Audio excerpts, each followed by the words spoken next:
البوطة الكبيرة ارتفعت ب10 دراهم في المغرب. أثمنة قنينات الغاز من فئة 3 كيلوغرام ستعرف زيادة تصل إلى 2.5 درهم و10 دراهم هي قيمة الزيادة عندما يتعلق الأمر بقنينة غاز البوتان من فئة 12 كيلوغراما. هذا القرار الإخوان ماشي جديد، كان اتاخذ في القانون المالية ديال 2024، ولكن بعض المغاربة كيطرحوا بعض الأسئلة وغادي نحاولوا نجاوبوا عليهم في هذا الفيديو. السؤال الأول، علاش زربوا علينا نهار الحد قال لك 2 غادي تزاد؟ علاش ما عطاوناش الوقت؟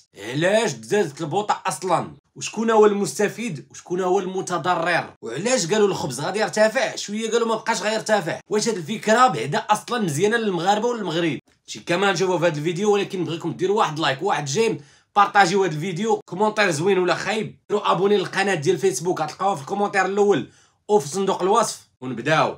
غادي تجيكم شي شويه غريبه، ولكن الفكره ديال الدوله زربات علينا في نهار واحد، جا القرار نهار الحد 2 تطبق، فكره جد جيده اقتصاديا. غادي تقول لي كيفاش؟ غادي نقول لك كون جات الدوله وقالت الاسبوع الجاي غادي ندير لكم 10 دراهم، بزاف ديال الناس والمؤسسات وشركات صغرى متوسطه، الناس اللي كيضربوا البوطه بزيد غادي ياخذوا بزاف ديال البوطه وغادي يخلقوا الاحتكار وانعدام المنتوج في واحد المده زمنيه باش يراكموا الارباح، هما اصلا غادي يغليو، ولكن في نفس الوقت غادي يكونوا واخدين البوطه بثمن رخيص، وهذه هي الهمزه ديالهم. وللاسف بعض الاشخاص الاحتكار هي الحرفه ديالهم. بطبيعه الحال بعض الحوانت الصغار غتكون عندهم البوطه القديمه اللي واخدينها بثمن اقل وغادي يبيعوها بالاثمنه الجديده، ولكن العدد ديالهم كيكون صغير، وهذا ما نقدروش نحسبوه احتكار لان العدد كما قلت راه صغير جدا، لان المغاربه كيستهلكوا البوطه بشكل كبير. موضحه ان مساله تخزين البوطه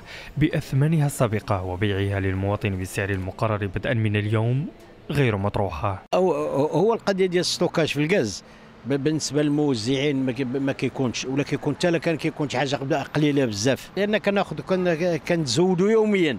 بحال دابا مثلا المبيعات ديال النهار الاثنين كناخذوها نهار الاثنين مع الصباح. واخا سيدي، علاش زادوا عندنا في البوطه؟ خصنا نعرفوا بان المغرب غادي في واحد الاتجاه ديال الدعم الاجتماعي وخاصه للطبقه الفقيره. دار دعم ديال السكن، الرفع من الرواتب في البريفي وفي البوبليك خاصه للطبقه اللي عندها الصالير ديالها هابط، تغطيه صحيه، مساعدات مباشره، والهدف ديالو انه يقلص داك الدعم اللي كيستافدوا منه كلشي باش يستافدوا منه فقط الطبقه الفقيره، حيت اكتشفوا بان الدعم ديال الدوله لمعظم المواد الاوليه كيستافدوا منها فقط الاثرياء. الدوله من 2015 ل 2023 خصت 111 مليار نتاع الدرهم لدعم غاز البوتان، لم يستفيد 20% من الفقراء إلا ب2.5 المليار سنويا، إلا ب14% من هذه الحصة، في حين استفاد 20%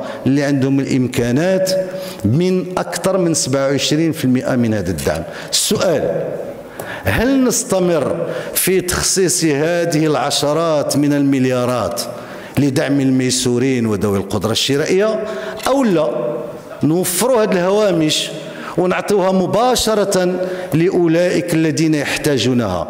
هذه الطبقات اللي تكلمت عليها اللي هي 3.6 مليون تاع الناس غادي توصلوا هذه السنة ب 25 مليار تاع الدرهم، وغادي يمشيوا في السنة في 26 ل 29 مليار تاع الدرهم. واعتقد بأننا مطالبون لتوفير هوامش أخرى يتم توجيهها بشكل أدق نحو هذه الفئات. خصنا نعرفوا بأن البوطة اليوم الثمن الحقيقي نتاعها هو 88 درهم، معناه أن الدولة ستواصل دعم هذه المادة بأكثر من 35 درهم للقنانة الواحدة. الفكره ديال الزياده ديال 10 دراهم هذا العام وحتى في السنوات القادمه هي فكره في القلب ديالها ايجابيه وفكره جيده والهدف ديالها نبيل، ولكن خاصنا نعرفوا بان المؤسسات اللي كيستعملوا البوطه بطبيعه الحال غادي يزيدوا على المواطن. تخيلوا معايا دابا انا عندي محل ديال طاكوس او عندي قهوه وكنخسر بزاف ديال البوطه، تزادت عليا البوطه وانا كنخسر 2 بوطات في السيمانه، مصاريف ديالي غيطلعوا. شنو هو الحل؟ نضيع انا؟ بطبيعه الحال غادي نزيد على المستهلك، وهذا الرفع من بعض المواد اللي كتستعمل بالضبط البوطه وما كيكونش فيها الدعم مساله واضحه غادي توقع. وهذا غادي يرفع لنا في المستقبل الاسعار. اذا هادو الحوايج اللي خايبين في هذه الفكره هذه. اخر المطاف فقير غادي يعاود يخلص، دقه غادي تجي للطبقه المتوسطه، بينما الطبقه الفقيره نقدروا نقولوا عندهم مساعدات، واخا البعض منهم ما كياخذش مساعدات لاسباب غريبه، اللي كيقولوا لك كتشد انت صالير اكس، اللي عنده ايكغيك، بما هذا موضوع بوحدو. لكن الطبقه المتوسطه غادي تقدر تاكل شي شويه العصا. الراي ديال الحكومه كتقول لك الطبقه المتوسطه نورمالمون ما غاديش تاكل العصا. علاش؟ لان عاد زدناهم 1000 درهم، ومن واحد الجهه راه زادت الدوله 1000 درهم، وهذا غادي ينقص من الضرر ديال البوطه. كنهضروا على البيبليك بريفي 5%. شنو الراي ديالكم؟ هاد الزيادات ديال الرواتب لا في البريفي لا في البيبليك واش كافيه بالنسبه للزياده ديال البوطه؟ حتى الطبقه الفقيره دوك المساعدات اللي كتاخذ واش مزيانه للبوطه؟ زعما واش غتخليهم يتاثروا ولا ما يتاثروش بهذا الارتفاع الاخير؟ هذا الخفض ديال الدعم ديال صندوق المقاصه راه غادي في نفس الاتجاه ديال الاصلاح الاقتصادي والاجتماعي. اقتصادي، الميزانيه ديال الدوله ما غتوليش منهكه بهذا الدعم، وفي نفس الوقت اجتماعي لان الطبقه الهشه غادي تستافد بطريقه مباشره. كما قلت الفكره على الورق كتبان زوينه، في التطبيق خاصه الوقت، وخاص من بعد عاد نديروا واحد الحصيله ونشوفوا واش صدقات ولا ما صدقاتش. ما يمكنش نقولوا ما غاديش تصدق وما يمكنش نقولوا غادي تصدق. بعض الناس كيقولوا بان المتضرر الاول من هذه الفكره ديال التغييرات ديال الاقتصاديه والاجتماعيه والدعم المباشر ضحايا الاولانيين هما الطبقه المتوسطه، لان الدوله ما غاديش تدعمهم، وفي نفس الوقت الاثمنه غترتفع والقدره الشرائيه ديالهم غادي تنخفض، وهذا غادي ياثر حتى على الاستهلاك المحلي ويقيس مجالات اخرى. الناس ما يبقاوش يقدروا يسافروا، ما يبقاوش يشريو شي حوايج اللي هما مولفين كيشريوها. وفي جميع الدول الطبقه المستهلكه هي الطبقه المتوسطه، لان الطبقه الفقيره كتقلب على ما تاكل فقط، الطبقه المتوسطه كتستهلك شويه، الطبقه الغنيه كتستثمر الفلوس وكتفيد الدوله. لحد الان هادو كيبقاو فقط توقعات. هذا الاصلاح هذا خاصنا نورمالمون نعطيو 4 سنين ديالو، ومن بعد نرجعوا نشوفوا واش غادي مزيان ولا لا. رايي الشخصي ما غاديش يكونوا اضرار كبار، لان جميع الطبقات